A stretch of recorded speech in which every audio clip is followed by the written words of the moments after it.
నమస్తే, welcome to our channel. ఈరోజు మన స్టూడియోలో ప్రముఖ ఆధ్యాత్మికవేత్త ఆస్ట్రోన్యూమరాలజిస్ట్ శ్రీమతి జయప్రద గారు ఉన్నారు. మేడంతో మాట్లాడేద్దాం. నమస్తే మేడం. నమస్తే అమ్మా. మేడం, ముందుగా ఛానల్ తరపున అలాగే ప్రేక్షకుల తరపున శ్రీ విశ్వావసనామ సంవత్సర శుభాకాంక్షలు మేడం. Thank you. మీకు ప్రేక్షకులందరికీ, చూస్తున్న ప్రతి ఒక్క ప్రేక్షకులకి విశ్వవసునామ సంవత్సర శుభాకాంక్షలు.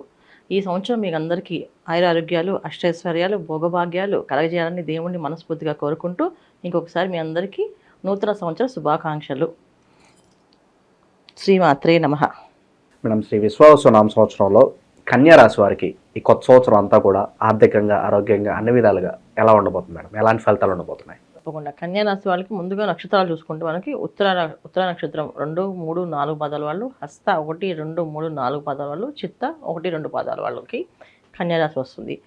ఆదాయం వీళ్ళకి 4, వ్యయం 2, రాజపూజ్యం 6, అవమానం 6 సమానంగా ఉన్నాయి ఈసారి వీళ్ళకి. అయితే వీళ్ళకి ఈ రాశి వారికి గురువు దశమ స్థానంలో, తర్వాత శనేశ్వరుడు సప్తమ స్థానంలో, వీళ్ళిద్దరూ కూడా తామ్రమూర్తిగా సామాన్యమైన ఫలితాలు ఇస్తున్నారు. రాహుకేతులు ఇద్దరు కూడా ద్వితీయ స్థానంలో కేతువు, షష్ఠ స్థానంలో రాహు ఉండడం వల్ల వీళ్ళకి రజతమూర్తులుగా సౌభాగ్యాన్ని అందిస్తున్నారు. అంటే ఇప్పుడు దాకా ఏ గ్రహాలు అయితే వీళ్ళని ఇబ్బంది పెట్టాయో అవే గ్రహాలు వీళ్ళకి లాభాలు ఇస్తున్నాయి.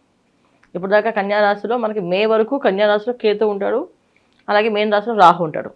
మే 18 నుంచి కన్యారాశి నుంచి కేతువు సింహరాశికి వెళ్తాడు, అలాగే రాహు వచ్చేసి కుంభరాశికి వస్తాడు. ఎందుకు వీళ్ళు ఆపోజిట్ ప్లానెట్స్ అనమాట, ఎప్పుడు కూడా రివర్స్ తిరుగుతుంటాయి, సక్రమంగా తిరగవు, రివర్స్ తిరుగుతుంటాడు. అందువల్ల ఏంటంటే వీళ్ళకి ఇప్పుడు 6వ స్థానంలో రాహు రావడం వల్ల ఇప్పుడు దాకా సప్తమ స్థానంలో ఉన్న రాహు ఏదైతే మాయలో పడి కుట్రలు, కులంత్రాలు, ఇబ్బందులు, బాధలు పెట్టాడో అక్కడి నుంచి ఇప్పుడు లాభాలు ఇవ్వడానికి మాత్రమే ఉంటాడు ఆయన. శత్రువుని జయించే అవకాశాలు, అంటే వాళ్ళలో ఉన్న శత్రువులు ఏంటి అంటే మనలో ఉన్న కామ, క్రోధ, మచ్చమాచార్యాలు ఏవైతే ఉన్నాయో అవన్నీ ఖండిస్తుంటాడు. పని మీద ఎక్కువగా శ్రద్ధ కలిగిస్తాడు. పనులు, గుర్తింపు, రాణింపు ఇవన్నీ కొన్న యోగ్యాన్ని రాహు ఇస్తున్నాడు ఈ రాశి వాళ్ళకి. ముఖ్యంగా ఎవరెవరికి బాగుందంటే ఉద్యోగస్తులకి ప్రమోషన్ వచ్చి ఆ బాస్ సాధిస్తూ పీడిస్తున్న బాస్ నుంచి బయటపడతారు వీళ్ళు. అంటే ఇప్పుడు దాకా బాస్ ఉన్నాడు, వాడు పీడిస్తూనే ఉంటాడు, ఇక్కడి నుంచి బయటపడే అవకాశం ఉంటుంది వీళ్ళకి. తర్వాత ప్రమోషన్స్ వచ్చి మంచి జాబ్కి, కంఫర్టబుల్ జాబ్కి వెళ్తారు. ఇప్పుడు దాకా జాబ్ ఉంది కానీ కంఫర్టబుల్ ఉండదు, ఇప్పుడు జాబ్స్ అనేవి ఉంటే కంఫర్టబుల్గా, హాయిగా, ప్రశాంతంగా ఉండొచ్చు. ఇలాంటి అవకాశాలు. అంతర్గత శత్రువులు, ఇంట్లో ఎవరైతే శత్రువులుగా వీళ్ళని వెన్నుపోటు పరుద్దాం అనుకుంటున్నారో వాళ్ళందరూ బయటపడతారు. ఇవి చేస్తున్నారు వీళ్ళు అని చెప్పేసి. మూడో విషయం వచ్చేసి వ్యాపార రంగంలో, వ్యాపారాల విషయంలో అనుకూలత చాలా ఎక్కువగా ఉంటుంది. మంచి మంచి అవకాశాలు రావడం, కొత్త అవకాశాలు రావడం, ఆ అవకాశాల ప్రకారంగా వీళ్ళు ముందుకు వెళ్ళడము, ధనం అనేది ఏర్పడవడము, ఆ ధనం తీసుకొని ముందుకు వెళ్ళడం, ఇవి జరుగుతుంటాయి. అయితే ఇక్కడ అన్ని మంచి జరిగినప్పుడు కొన్న సప్తమ స్థానంలో శనేశ్వరుడు ఉండడం వల్ల కాస్త ఎదుర్కొనే మనుషులు వీళ్ళకంటే పెద్దవాళ్ళు, కొంచెం స్థాయి ఉన్నవాళ్ళు, లేకపోతే వీళ్ళకంటే నాలెడ్జ్ ఉన్నవాళ్ళు, ఇలాంటి సిచ్యువేషన్స్ వీళ్ళు ఎదుర్కోవాల్సి వస్తుంది. ఇప్పుడు నాకు తెలుసు అన్నీ అనుకుంటే నాకంటే తెలిసిన వాళ్ళు ఇంకొక 2 అక్షరాలు, నాకంటే ఇంకో 2 తెలిసిన వాళ్ళు ఉంటారు. వాళ్ళతో పోటీ పడాల్సి వచ్చే పరిస్థితి వీళ్ళకి, వాళ్ళతో యుద్ధం చేయాల్సి వస్తుంది అప్డేట్ అవుతూ ఉండాలి ప్రతిరోజు. అది ఎందుకంటే లేకపోతే కష్టం. వ్యాపారస్తులకి ముఖ్యంగా ఇలాంటి సిచ్యువేషన్స్ ఎదుర్కోవాల్సి వస్తుంది. వీళ్ళకి ఉన్న నాలెడ్జ్ కంటే ఎక్కువ నాలెడ్జ్ ఉన్న వాళ్ళు కస్టమర్స్ రావడం కానీ, లేకపోతే క్లయింట్స్ రావడం కానీ, లేకపోతే ఆపోజిట్ వ్యాపారం భాగస్వాములు, అంటే ఎవరైతే పార్ట్నర్షిప్లో బిజినెస్ చేద్దాం అనుకున్నా వాళ్ళకి కానీ ఇలా జరిగే అవకాశం ఉంటుంది.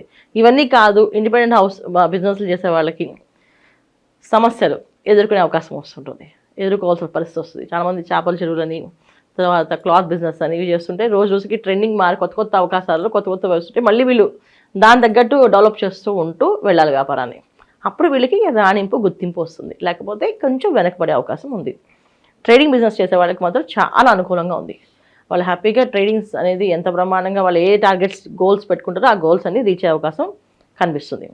అయితే ఈ ట్రేడింగ్ బిజినెస్ చేసే వాళ్ళు మాత్రం కొంచెం పరిహారం కంపల్సరీగా చేసుకుంటూ ముందుకెళ్ళాలి. లేకపోతే ట్రేడింగ్ బిజినెస్లో మనకి బ్రహ్మాండంగా రాణింపు ఉన్నప్పటికీ సప్తమ స్థానంలో శనేశ్వరుడు ఉన్నారు కనుక కాస్త అక్కడ మనకి ఆనకట్ట పడుతూ ఉంటుంది. ఎందుకంటే మాయలు, మన్మాలకి ఆయన సపోర్ట్ చేయడు. అలాగే ఓవర్ నైట్లో అవ్వాలి అనుకుని పనులు చేస్తే అవ్వవు. సో ట్రేడింగ్ బిజినెస్లో అలాంటివి ఉంటాయి, మంచివి ఉంటాయి. మనం ఎవరిని మాయ చేసి ఇబ్బంది పెట్టే బిజినెస్ ఉండకపోవచ్చు, అలాగే మోసం చేసే బిజినెస్ కూడా ఉంటుంది. ట్రేడింగ్ అంటే 2 వస్తాయి కదా. సో ఈ రెండిట్లో ఈ ఫస్ట్ దానికి మంచి ప్రయారిటీ, సెకండ్ దానికి కొంచెం ఇబ్బంది పడే అవకాశం శనేశ్వరుడు ఆనగట్టు వేస్తాడు. అందుకని జాతకం, పర్సనల్ జాతకం చూపించుకోండి, ముందుకు వెళ్ళండి. తర్వాత ఇంకెవరికి బాగుంది అంటే రాజకీయ నాయకులకి. ఇప్పుడు దాకా కష్టపడి పదవి లేదు కానీ కష్టం అయితే కష్టపడ్డాం అనే వాళ్ళకి పిలిచి ఏదో ఒక పదవి ఇస్తారు వాళ్ళకి. అంటే వాళ్ళు ప్రజలు గుర్తించకపోయినా వాళ్ళ అధిష్టానం ఏదైతే ఉందో అది గుర్తించి వాళ్ళకి ఏదో పదవి ఇచ్చి పోస్ట్ ఇచ్చి నువ్వు ఈ పని చేయి అని చెప్పి గుర్తింపు అనేది వస్తుంది. అధికారుల దగ్గర నుంచి గుర్తింపు అనేది వీళ్ళకి బాగా వస్తుంది. వాళ్ళ దగ్గర నుంచి పొగడ్తలు, సన్మానాలు, గౌరవాలు పొందుతారు ఈ సంవత్సరం కన్యారాశి వాళ్ళు. ప్రొఫెషనల్ రంగాల్లో ఉన్న వాళ్ళకి ప్రొఫెషనల్గా వాళ్ళకంటూ ఒక మంచి గుర్తింపు అనేది ఖచ్చితంగా ఈ సంవత్సరం వస్తుంది. తర్వాత రాజకీయ నాయకులకి మంచి బాగుంది.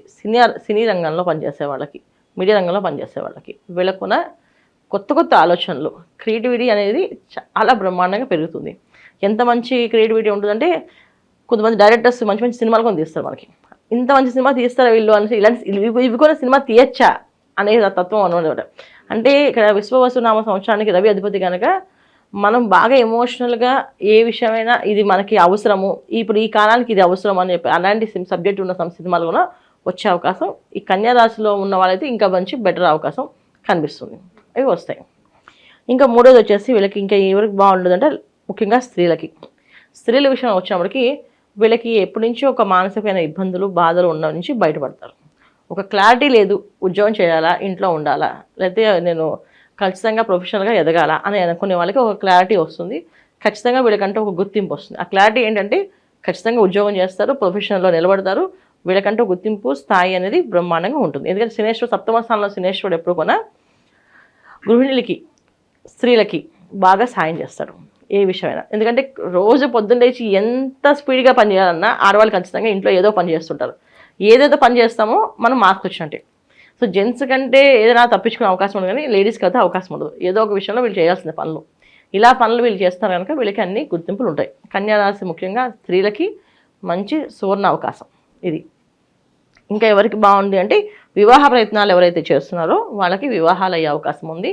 వివాహాలకు వెళ్ళడమే కాకుండా వివాహాల్లో ఉన్నత స్థాయిలో ఉన్న వాళ్ళని పెళ్లి చేసుకోవడం కానీ, వీళ్ళకంటే ఉన్నతంగా ఆలోచించే వాళ్ళని వివాహం చేసుకోవడం కానీ జరుగుతుంది.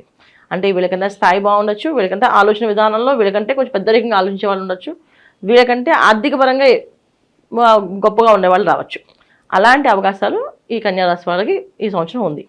సంతాన భాగ్యం కోసం ఎదురు చూసేవాళ్ళు సంతాన యోగం అనేది కాస్తంత బ్రహ్మాండంగా ఉంది, కానీ కాస్త కొంచెం అక్కడ ఏంటంటే కాస్త ఇబ్బంది ఉంది.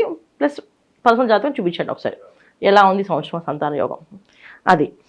మూడోది ఏంటంటే విద్యార్థులు. ఇక్కడ విద్యార్థులు మాత్రం కష్టపడి చదివితేనే పాస్ అవుతారు. ఇక్కడ అందరికీ అన్నీ బాగున్నాయి కానీ ఒక విద్యార్థులు మాత్రం కష్టపడకపోతే అక్కడ మార్క్స్ ఇవ్వడు. ఆయన శనేశ్వరుడు అక్కడ ఉన్నారు కనుక పొద్దున్నే లేవాలి, సూర్య నమస్కారం చేయాలి, సూర్య ఆరాధన చేసుకోవాలి, అప్పుడే వీళ్ళకి చదువు అనేది బుర్రలోకి వెళుతుంది. ఎవరైతే ఈ పొద్దున్నే లేచి అంటే ఆల్రెడీ మాకు అలవాటు ఉన్న వాళ్ళకి చాలా మంచి ర్యాంక్స్, మంచి యోగాలు కనిపిస్తున్నాయి. చిన్న చిన్న ఏజ్లోనే వీళ్ళకి పెద్ద గుర్తింపులు వచ్చే అవకాశం, గౌరవం వచ్చే అవకాశం. కన్యారాశి వాళ్ళకి గౌరవం అందుకునే అవకాశం ఉంది. ఆ గౌరవం అనేది ఏంటంటే చిన్నపిల్లలు అవ్వచ్చు, పెద్దవాళ్ళు అవ్వచ్చు, విద్యార్థులు ఎవరికైనా వీళ్ళకి గుర్తింపు ఆ కాలేజీలో లీడర్గా ఉండడం కానీ, స్కూల్లో లీడర్గా ఉండడం కానీ, క్లాస్లో లీడర్గా ఉండడం కానీ జరిగే అవకాశం ఉన్నాయి. ఇది మార్నింగ్ లేచి అలవాటు ఉన్న వాళ్ళకి. సో మార్నింగ్ లేచి అలవాటు లేని వాళ్ళకి మార్నింగ్ లేచి అలవాటు చేసుకుంటేనే ఈ గుర్తింపు అనేది వస్తుంది. ఇది కన్యారాశి వాళ్ళు చేసుకోవాల్సింది. మేడం అలాగే ఈ రాశిలో వివిధ నక్షత్రాల వాళ్ళు ఎలాంటి దైవారాధన చేసుకుంటే బాగుంటుందంటారు ఈ సంవత్సరం? ఇలాంటి దైవారాధన చేయడం కాదు, దైవారాధన ఖచ్చితంగా చేయాలి. సో దైవారాధనతో ఈ సంవత్సరం అంతా విశ్వవసునామ సంవత్సరంలో చేయాల్సింది ఏంటంటే ముఖ్యంగా దైవారాధనే. సో దైవారాధన చేసుకుంటేనే మనం ముందుకెళ్ళగలం. సో ఈ రాశి వాళ్ళు చేసుకోవాల్సిన దైవారాధన అంటే శ్రీ హరి వల్లభాయ నమః అనే మంత్రాన్ని ఎక్కువ కన్యారాశి వాళ్ళందరూ చేసుకోవాలి. ఇక నక్షత్రం వైజ్గా మనం తీసుకుంటే ఉత్తరా నక్షత్రం వీళ్ళు మాత్రం శివాయ గురువే నమః అనే మంత్రాన్ని ఎక్కువగా ఈ సంవత్సరం చేయాలి. ఎందుకంటే ఉత్తరా నక్షత్రం అనేది ఉత్తరా ఫాల్గుణ నక్షత్రానికి అధిపతి రవి. సో రవి భగవాన్ ఒక ప్రసన్నం కావాలనుకుంటే ఖచ్చితంగా శివాయ గురువే నమః అనే మంత్రాన్ని ఎక్కువగా చేస్తుండాలి. తర్వాత హస్త నక్షత్రం వాళ్ళు శ్రీ మహాలక్ష్మీ నమః అని మంత్రం చేసుకుంటుండాలి. తర్వాత చిత్తా నక్షత్రం వాళ్ళు మాత్రం లక్ష్మీ నృసింహాయ నమః అనే మంత్రాన్ని చేయాలి. లక్ష్మీ నృసింహాయ మంత్రాన్ని ఎక్కువగా 100 నిమిషాలు తక్కువ కాకుండా చేస్తుండాలి. ప్రతి శుక్రవారం వీళ్ళు ఖచ్చితంగా లక్ష్మీ అమ్మవారి టెంపుల్కి వెళ్ళి అమ్మవారి దగ్గర అర్చన చేయించుకొని రావాలి. ఇది వీళ్ళు ఖచ్చితంగా చేయాల్సింది. ముఖ్యంగా చిత్తా నక్షత్రం వాళ్ళు.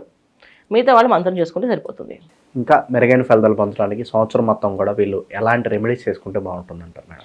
ఇది సంవత్సరం అంతా కుదిరితే ప్రతి పౌర్ణమికి వెంకటేశ్వర దేవాలయానికి వెళ్దాం, కుదిరితే ఇక్కడ దేవాలయానికి లోకల్గా ఉండే టెంపుల్స్కి వెళ్దాం, లేదు కాస్త ఆర్థిక పరంగా బాగుందంటే తిరుమల వెళ్దాం, చిన్న తిరుపతి వెళ్దాం, తర్వాత చిలుకూరు బాలాజీ టెంపుల్కి వెళ్దాం, తర్వాత ఎక్కడ ప్రస్తుతం అంటే ఎక్కడెక్కడ ఫేమస్ ఉన్న వెంకటేశ్వర స్వామి టెంపుల్స్ ఉన్నాయో అన్ని గురుక్షేత్రాలకి వెళ్ళాం అనేది చాలా ముఖ్యం, వీళ్ళకి చాలా అవసరం కదా.